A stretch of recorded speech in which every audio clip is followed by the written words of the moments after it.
नमस्कार, welcome to little star. आज आपण श्री विष्णू यांच्या चौथ्या अवताराची म्हणजे नरसिंह अवताराची माहिती घेणार आहोत. आता सध्या त्याच्यावर आलेला एक चित्रपट देखील खूप चालतोय. सर्वांना जमलंच तर नक्की पहा. तर आजची गोष्ट आहे प्रल्हाद आणि नरसिंह अवतार. खूप खूप वर्षापूर्वी एक राक्षस होता, हिरण्यकश्यपू. तो खूप बलवान होता आणि त्याने सगळ्या लोकांना आपल्या अधीन करून घेतलं होतं. तो इतका अभिमानी झाला होता की लोकांनी फक्त त्याचीच पूजा करावी, देवाची करूच नाही असं तो म्हणायचा. त्याने ब्रह्मदेवांची कठोर तपश्चर्या करून एक विचित्रच वरदान मागितलं होतं. ते वरदान होतं, माझा मृत्यू माणसाने होऊ नये, प्राण्याने होऊ नये, देव दैत्याने होऊ नये. दिवसा नाही की रात्री नाही, घरात नाही, घराबाहेर नाही, जमिनीवर नको, आकाशात नको, शस्त्राने नको, लाकडाने नको, दगडाने नको. ब्रह्मदेवांनी ते वरदान दिलं आणि त्यामुळे हिरण्यकश्यपू तर खूपच गर्विष्ठ झाला. तो म्हणायचा, आता तर मला कोणीच मारू शकत नाही. हिरण्यकशिपूचा मुलगा प्रल्हाद. प्रल्हाद अतिशय लहान होता, पण मनाने तो खूप चांगला आणि मुळात देवभक्त होता. तो नेहमी विष्णूंचा नामजप करायचा, विष्णू विष्णू असं म्हणायचा. त्यामुळे त्याच्या वडिलांना त्याचा खूप राग यायचा. ते कायम त्याच्यावर ओरडायचे. भक्त प्रल्हाद म्हणायचा, बाबा भगवान विष्णू खरे देव आहेत, ते सगळ्यांचे रक्षण करतात, आपण त्यांचीच पूजा करायला हवी. परंतु हिरण्यकशिपूला हे मान्य नव्हते.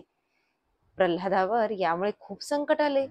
हिरण्यकशिपू आपला मुलगा आपला काही ऐकतच नाही हे बघून संतापाने पेटला. त्याने प्रल्हादालाच संपवण्याचे अनेक प्रयत्न केले. कधी साप सोडले, कधी हत्ती पळवले, कधी डोंगरावरून ढकललं, पण प्रल्हादाचा केसही वाकला नाही, कारण भगवान विष्णू नेहमी त्याचे रक्षण करायचे. एके दिवशी राजदरबारात हिरण्यकशिपूने प्रल्हादाला विचारलं, कुठे आहे तुझा विष्णू, दिसतो का तुला? प्रल्हाद शांतपणे म्हणाला, बाबा ते सर्वत्र आहेत, या खांबात सुद्धा. हे ऐकून राजा खूपच संतापला. त्याने आपली गदा उचलली आणि खांबावर जोरात प्रहार केला. धाडकन आवाज झाला, खांब फाटला आणि त्यातून बाहेर आले नरसिंह भगवान, अर्धमानव अर्धसिंह. त्यांच्या डोळ्यात ज्वाळा पेटल्या होत्या, शरीरावर सिंहाची ताकद आणि माणसाची बुद्धी. नरसिंह भगवान हिरण्यकशिपूला पकडून राजवाड्याच्या उंबरठ्यावर घेऊन गेले. आता तुम्ही त्याचं वरदान आठवा हा.